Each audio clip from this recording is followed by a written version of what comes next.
So here's a little video on cast iron drains. This was actually a horizontal, this was a vertical stack, right? So this pipe lived straight up and down its whole life, and eventually it split. You can see where it started to split,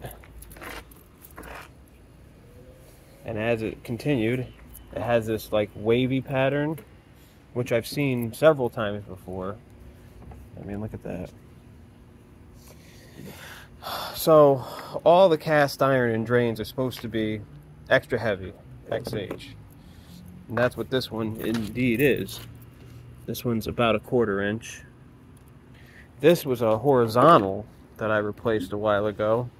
It cracked in a different way. It cracked right along the bottom. But if you look at this one and compare it, this one's SV. This is just service cast iron, which should not be allowed to be used in drains. This is another one. This is what the fittings look like when they rot out, if it was pitched in the wrong direction. So instead of running downhill, water sat in the bottom of that and just rotted a hole right through it. I want to say that was connected to this a couple months ago when I replaced this. I saved this stuff up and scrap it.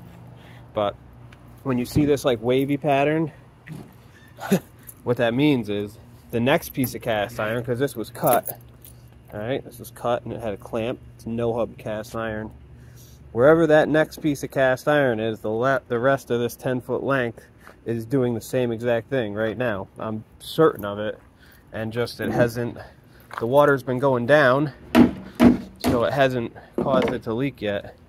But the only thing that was holding it together were freaking bugs and the gook that holds that cast iron together. So very brittle.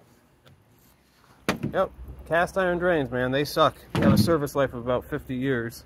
And these ones have been installed since 1969, so or 10 years past their serviceable life.